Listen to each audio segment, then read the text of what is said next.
Do the Broncos trade up for a receiver or a lineman, or trade down, or stay? Great question. Multiple answers could be had here. I will rank them trade up, stay, trade down. I wonder if Denver, looking in terms of the teams in front of them, the Bucks, the Niners, the Raiders, and the Jets, all four of those teams legitimately could take a receiver, or at least three of them. So if you're Denver, maybe you pick up the phone and you call the Browns if there hasn't been an early run on offensive linemen, and you trade down and the Browns do, and the Broncos go get a receiver. I think receiver might be the area Denver wants. I would not be that surprised if they moved up for Henry Ruggs even, and he ends up being the first receiver taken this year. All right, let's go to the next question, and this is a NFL Draft only Q&A. So remember, only use hashtag draft or super chat to get on the show. Chris Patrick, get a picture. How crazy is it that the Lions pick a quarterback since Stafford has injury issues? It makes some sense because of the injury issues for Matthew Stafford. The problems are, this is an organization that has to win right now or the GM and coach get fired. Tua does not help you do that in year one because you can only play one quarterback. That's how it works. And then on top of that, what if Stafford stays healthy? Are you going to bench him for Tua? And you can't trade him right now with the way that his contract is. So I don't think this year makes sense for Tua or a quarterback in terms of round one. But later on, I think the Lions will take a quarterback. The front office there has said before they want to take a quarterback each year. I think probably on day 3, Detroit adds a quarterback in the draft. Let's go to somebody that has a picture that says Tom the Falcons from Archangel. Best sleepy in the draft.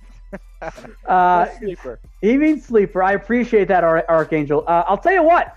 Instead of me trying to rattle off 10 different names and you only getting a very short look at them, go check out our YouTube channel. In terms of other videos we posted, we have a sleepers video that went up like a week ago, updated list for a variety of positions, some lesser known names included on there that I think you might like. So join the Noti Gang. Never miss a single episode of Chat Sports, the show's programs that we do here. We have you keep you in the loop the entire off season. So click that subscribe button. If you can't find it, we'll put it in the comments section below. So all you got to do is click that link and then you're subscribed. Let's go to one of our most loyal watchers, Troy Daniels. What up, Troy? Who do you think will be the first player drafted out of Utah?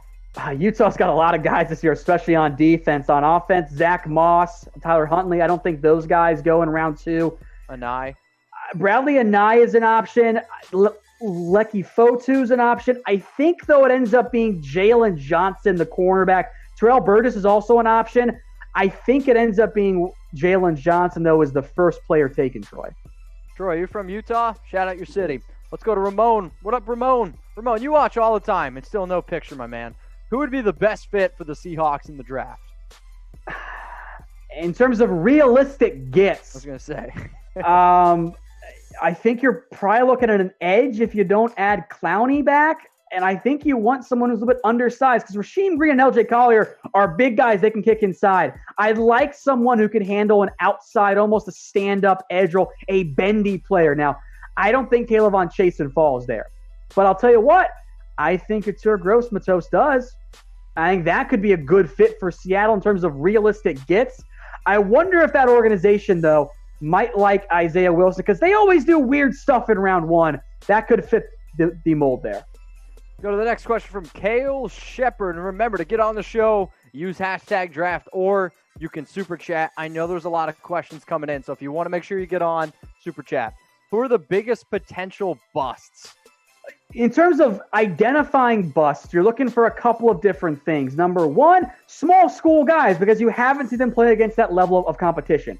Number 2, injury history plays a big factor. Hello, Tua. That's kind of a potential red flag right there. And then you're looking for players who simply are upside projects. They aren't quite ready to be elite players at this time, but they have the potential to be good. Potential gets you fired. It also meant win you Executive of the Year. Jordan Love is probably the biggest potential bust for where he might end up going because he needs time. He needs, I think, a full year of NFL development. He might not get that. It might not work. The NFL is an inexact science. There are a lot of misses. So there will be guys like I remember Aaron Curry. I'll go way back here as I kind of ramble. Aaron Curry was the safest pick ever. Linebacker out of Wake, went to Seattle. He was a big bust. No one is safe from that type of bust designation. So I think when I think of bust, Tom, I think of quarterback and wide receiver. They've been kind of a roll the dice, if you will. And I think it's funny. We always talk about the top guys being super safe. So how about this question?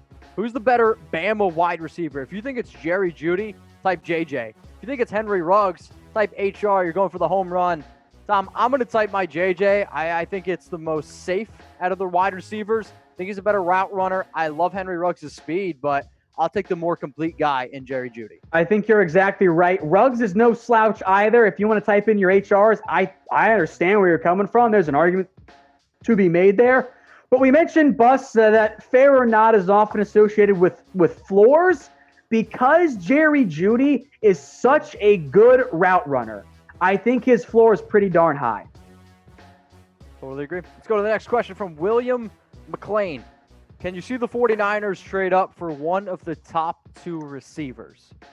It is possible, but I think the Niners will be more willing to stay where they are because if there is a run on receivers, it probably comes around the 11, 12, and 9 range. You got 3 of them you won in round 1. If that happens, that probably means a defensive lineman is on the board for the Niners in round 1. So they could still get a Derek Brown or Javon Kinlaw. Now, if they get to maybe 11 and they see the defensive tackles are gone and the receivers are gone except for one, maybe they try to move up. But I think the Niners can stand pat and still get a top player on their board. Let's go to Charlie. Charlie Vayda, appreciate it. Should the Dolphins trade down any one of their third-round picks to land a player or a late pick? It depends on what's being offered and who's left on the board, right? In general, the very common theme is everyone wants to trade down. No one wants to trade up. And if that's the case, you have a tough time trading down because that's the reality there. So, again, they do have 3 first-round picks. I think maybe 18, if there's not a player they love on the board, that might be a sweet spot for them to trade down because you could trade down, add assets, and still get an offensive lineman potentially in maybe the mid to early 20s. That might make the most sense for Miami.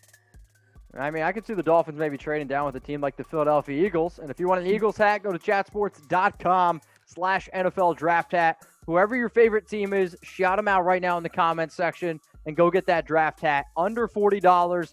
And this year, the NFL Draft actually did a good job making hats, maybe minus the Rams one, that people actually want to go out and rep. So I don't know about y'all. I can't get a haircut. I'm going to have to start wearing a hat pretty soon. And luckily for you, we got this awesome deal. Go to chatsports.com/NFL Draft Hat. Jacob, what up, my man? That hat might blow off, though, in that car. I'm just saying. As you can tell, I really want Patrick Queen for the Ravens. Should the Ravens trade up for him? If that is your guy and you are convinced you have to add him and he is maybe your number 2 linebacker behind Isaiah Simmons, then I think it could make some sense. Now, I don't think Seattle or Miami or Minnesota are going to trade up to get them. The Saints could do it at 24, though. And then part of the reason why teams trade up, you're worried about teams behind you getting them. Tennessee, maybe, probably not, but Green Bay, Kansas City, and the Bengals at the top of round 2, those guys could all use, those teams could all use Patrick Queen. So for the Ravens, if you are worried you're not going to get him and you don't want anybody else and that's your guy, then maybe you do go up and try and get him in the end. Let's get this next question rolling in. Remember to use #draft from True. Mike Mayock said that the Raiders were looking for an imminent impact receiver who could beat coverage easily. Does that shorten the list of receivers he could take, and who? I think if you're Mike Mayock, if you're the Raiders, it's CeeDee Lamb, Jerry Jeudy, Henry Ruggs, the first 3 picks. But, I mean, I understand that Mike Mayock is a little bit worried, but you got to go out and get a receiver, I think, in round 1. If you're looking at the big 3 in terms of which name fits that description the best, it is Jerry Jeudy. Yeah. No, I agree. Let's go to Jorden Hamilton. Best 5 prospects in this year's draft. Tom, go. Well, stay tuned. My full big board will be available on the channel in the coming days here. I'm just going to put Joe Burrow number 1. I'm done trying to argue against it. You can make Chase Young 1A, 1B if that's the route that you want to end up going. Then for me, It's a close race between Isaiah Simmons and Jeffrey Okudah for my next best player. I think those four kind of end up being your big four, if you will. Then it comes down to, and I'm still kind of going back and forth on this, so I want to put one of the offensive linemen in there. Probably not. I might put CeeDee Lamb in that discussion. Maybe Derek Brown ends up, which is what it was last time, as my number 5 prospect. Let's go to Eddie the Juice God. It's a weird brag, Eddie, but okay. Let's go with how will the Pats play their cards? Will they trade their assets for picks in this year's draft? I don't know what the Patriots are going to do, and that's why I'm so excited to see what they end up doing. Now, the Patriots often do crazy stuff. They do. In fact, you can look at their second-round draft pick history. It's really bad. It's really bad, if we're being honest here. Of course, overall, it's been fine. That's how they've won so much. The Patriots are in such a unique situation that they could go any direction. They could try and go all in trade for a quarterback. They could trade out of round 1 for future picks, tank for next year, or they could try and add a bunch of mid-round picks this year and try and build out that depth. I don't have a great feel for how it's going to be, but I can't wait to see.